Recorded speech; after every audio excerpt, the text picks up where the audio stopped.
नमस्कार मेरे प्यारे स्टूडेंट्स। तो आज हम लोग पढ़ने वाले हैं मैथमेटिक्स क्लास 10th के लिए एनसीईआरटी की एक्सरसाइज 2.1।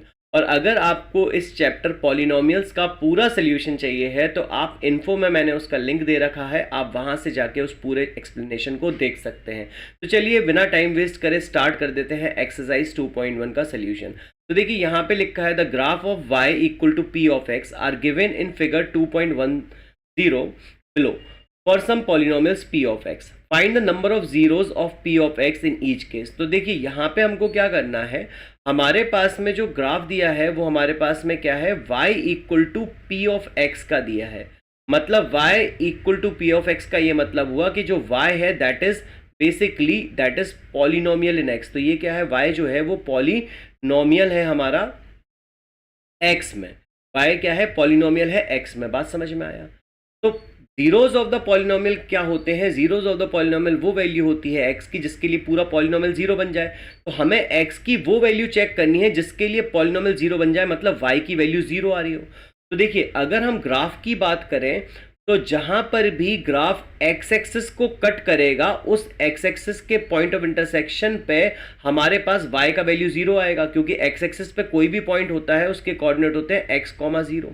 तो बेसिकली अगर हमारे पास ग्राफ x एक्सिस पे जिस पॉइंट पे कट कर रहा है वहां पे y की वैल्यू जीरो आएगी, तो वही हमारा जीरो ऑफ द पॉलिनोमियल होगा। तो हमको इन ग्राफ्स में ये चेक करना है कि ये ग्राफ x एक्सिस को कितनी जगह पर कट कर रहा है। अगर ग्राफ हमारे पास एक जगह x एक्सिस को कट कर रहा है तो एक जीरो ऑफ द पॉलिनोमियल होगा, अगर दो जगह कट करता है तो दो जीरो ऑफ द पॉलिनोमियल होंगे। अब चलिए पहला वाला जो इसका एग्जाम्पल है, मतलब पहला वाला जो क्वेश्चन है उसका जो ग्राफ दिया हुआ है वो देख लेते हैं।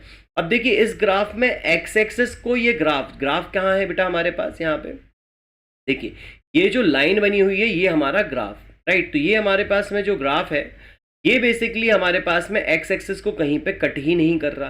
तो ये जो ग्राफ प्लॉट हुआ है वो x एक्सिस को कट नहीं कर रहा है, इसकी वजह से इसके जीरोज ऑफ द पॉलिनोमियल होंगे ही नहीं। तो इसके लिए आप लिखेंगे it has no real zeros. तो हमारे पास में यहाँ पे कितने आ गए, नो जीरोज। तो इसके जीरोज है नहीं क्योंकि इसके रियल जीरो एक भी नहीं। अब ये वाला ग्राफ अगर हम यहां देखें तो ये x एक्सिस को एक पॉइंट पे कट कर रहा है, सिर्फ और सिर्फ एक ही पॉइंट पे कट कर रहा है। तो बेसिकली हमारे पास है तो ये हमारे पास किस चीज का ग्राफ, ये हमारे पास क्यूबिक पॉलिनोमियल का ग्राफ है। बट स्टिल क्योंकि ये x एक्सिस को सिर्फ एक ही जगह कट कर रहा है इसलिए इसके जीरोस कितने हो जाएंगे, वन रियल जीरो। तो हमारे पास इसका कितना रियल जीरो होगा, वन रियल। बात समझ में आया? तो इसके एक ही जीरो है। अब हमारे पास में अगले ग्राफ पे आ जाते हैं। तो यहां पर हम देखेंगे कि ये वाला जो ग्राफ है बेसिकली हमारे पास x एक्सिस को तीन जगह पर कट कर रहा है।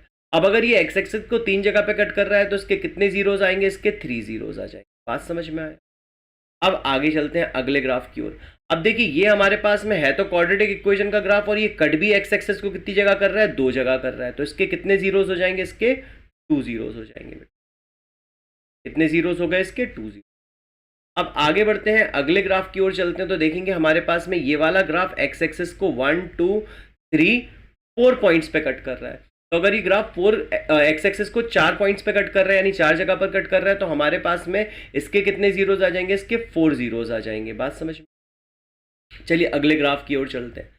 अब देखिए ये वाला ग्राफ x एक्सिस को एक पॉइंट पे कट कर रहा है और एक पॉइंट पे टच कर रहा है और एक पॉइंट पे और टच कर रहा है। तो बेसिकली यहाँ पे जो जब ग्राफ टच करता है तो वहां पे दो जीरोज हो जाते हैं। जैसे हमारे पास में कर्वेचर है ग्राफ में तो दो जीरोज जाते हैं बट वो सेम जीरोज होंगे, इसलिए हम इसके रियल जीरोज कितने मानेंगे, सिर्फ तीन मानेंगे। तो यहाँ पे हमारे पास में इसके थ्री जीरोज आ जाएंगे। मतलब हमारे पास वही चीज है कि ग्राफ ने x एक्सिस को कितनी जगह काटा। अब यहाँ पे ग्राफ ने x एक्सिस को तीन ही जगह पे छुआ हुआ है या तीन ही जगह पे काटा हुआ है, तो इसके कितने जीरोज होंगे, रियल थ्री जीरोज होंगे। तो आई होप आपको इसका एक्सप्लेनेशन समझ में आ गया होगा।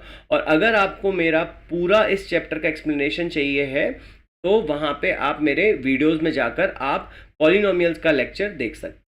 वहाँ पे मैंने पूरा का पूरा एक्सप्लेनेशन पॉलिनोमियल्स पे किया हुआ।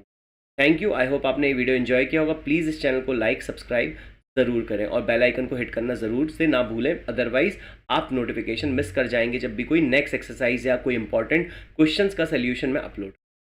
Thank you.